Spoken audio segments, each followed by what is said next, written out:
आज इस वीडियो में हम लोग जानेंगे बीमारियां कितने प्रकार की होती हैं। तो पहले जान लेते हैं बीमारी है क्या। बीमारी का मतलब होता है जब हमारे शरीर या मन का सामान्य कार्य बाधित हो जाता है, यानी कि जो नॉर्मल फंक्शन है वो डिस्टर्ब हो जाता है, तो उसको डिसीज़ कहते हैं। इनको डिफरेंट तरीके से क्लासीफाई किया गया है, तो उनको हम आगे देखते हैं। पहला इसमें है इन्फेक्शियस डिसीज़। इन्फेक्शियस डिसीज़ का मतलब होता है संक्रामक रोग। ऐसे रोग जो पैथोजन के कारण होते हैं और ये एक आदमी से दूसरे आदमी में आसानी से फैल सकते हैं। इन्फेक्शियस डिसीज़ को करने वाले जो माइक्रो ऑर्गेनिज्म होते हैं, तो बैक्टीरिया होता है। बैक्टीरिया से ट्यूबरकुलोसिस टाइफाइड होता है। वायरस से पोलियो, मीजल्स, कोल्ड होता है। प्रोटोजोआ की वजह से मलेरिया होता है और फंगी की वजह से रिंगवर्म होता है। अब जानते हैं इनका ट्रांसमिशन कैसे होता है, यानी ये बीमारियां फैलती कैसे हैं। हवा की वजह से टीबी और कॉमन कोल्ड होता है। पानी से, अगर दूषित पानी पिएंगे तो कोलेरा और हेपेटाइटिस होता है इससे। फूड की वजह से टाइफाइड होता है। डायरेक्ट कांटेक्ट से जो चर्म रोग यानी चमड़ी वाले रोग होते हैं ये होते हैं। और वेक्टर्स में मॉस्किटो आएंगे तो मॉस्किटो की वजह से मलेरिया, डेंगू, ये सब बीमारियां होती हैं। अब जानते हैं इन्फेक्शियस डिसीज़ के कैरेक्टरिस्टिक्स के बारे में। तो जो संक्रामक रोग होते हैं ये बहुत ही तेज़ी से फैलते हैं। साफ सफाई और अगर समय से वैक्सीनेशन लेते हैं तो इन बीमारियों से बचा जा सकता है। अब जानते हैं नॉन इन्फेक्शियस डिसीज़ के बारे में। तो ये ऐसी बीमारियां होती हैं जो पैथोजन की वजह से नहीं होती हैं, ना ही ये एक मनुष्य से दूसरे मनुष्य में फैलती हैं। इनके एग्जाम्पल हैं diabetes, cancer, heart disease, asthma. तो ये सब नॉन इन्फेक्शियस डिसीज़ होती हैं। नॉन इन्फेक्शियस डिसीज़ के कैरेक्टरिस्टिक्स होते हैं, ये लंबे समय तक रहती हैं या फिर ज़िंदगी भर ये रहती हैं। और ये जेनेटिक्स से रिलेटेड होती हैं, लाइफ स्टाइल यानी हमारी जो जीवन शैली कैसी है उससे रिलेटेड होती हैं, या फिर ये अगर कोई चीज़ की कमी होती है शरीर में तो इन सब वजहों से होती हैं।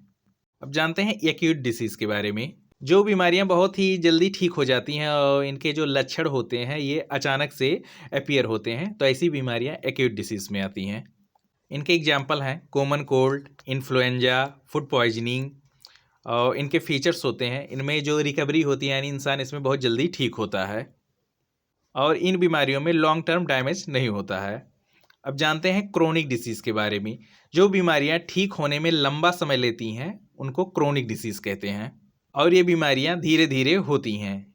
इनके एग्जाम्पल हैं जैसे ट्यूबरकुलोसिस हो गया, डायबिटीज़ हो गया, कैंसर हो गया। तो ये सब क्रोनिक डिसीज़ होती हैं। इनके फीचर्स की बात करें तो इन बीमारियों की वजह से लॉन्ग टर्म वीकनेस यानी शरीर में लंबे समय तक कमजोरी रहती है और इसमें लगातार ट्रीटमेंट की आवश्यकता होती है। अब जानते हैं कंजेनाइटल डिसीज़ के बारे में। ऐसी बीमारियां जो जन्म से ही मौजूद रहती हैं और इनकी वजह होती है अगर कोई जेनेटिक डिफेक्ट हो गया या फिर प्रेगनेंसी के समय कोई प्रॉब्लम हो गया, तो इन वजहों से ये बीमारियां होती हैं। इनके एग्जाम्पल की बात करें तो जैसे हार्ट डिफेक्ट हो गया यानी हमारे दिल में कोई डिफेक्ट हो गया, या फिर कलर ब्लाइंडनेस हो गया, तो ये सब कंजेनाइटल डिसीज़ होती हैं। अब जानते हैं डिफिशेंसी डिसीज़ के बारे में। ऐसी बीमारियां जो पोषक तत्वों की कमी से होती हैं तो इनको डिफिशेंसी डिसीज़ कहते हैं। जैसे विटामिन ए की कमी से नाइट ब्लाइंडनेस होता है। विटामिन बी1 की वजह से बेरी रोग होता है। विटामिन सी से स्कर्वी रोग होता है। विटामिन डी से रिकेट्स होता है। आयरन की कमी से एनीमिया यानी कि खून की कमी होती है। प्रोटीन की कमी से क्वाशीवर्कर रोग होता है। अब जानते हैं लाइफ स्टाइल डिसीज़ के बारे में, यानी ऐसी बीमारियां जो जीवन शैली से रिलेटेड होती हैं, बैड हैबिट्स की वजह से होती हैं, तो इनको लाइफ स्टाइल डिसीज़ कहते हैं।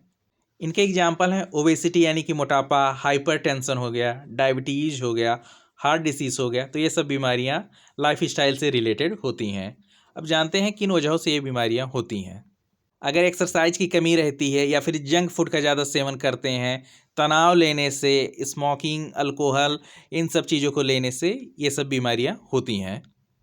अब जानते हैं हेरिडिटरी डिसीज़ के बारे में, यानी ऐसी बीमारियां जो पेरेंट्स से चिल्ड्रेन में पास होती हैं जीन के द्वारा, तो इनको हेरिडिटरी डिसीज़ कहते हैं। इनके एग्जाम्पल हैं हेमोफीलिया हो गया, थैलेसेमिया हो गया। तो ये सब हेरिडिटरी डिसीज़ के एग्जाम्पल हैं। ये वीडियो आप लोग को अच्छा लगा है तो ज़्यादा से ज़्यादा चैनल को सब्सक्राइब करिए, वीडियो को लाइक करिए। धन्यवाद।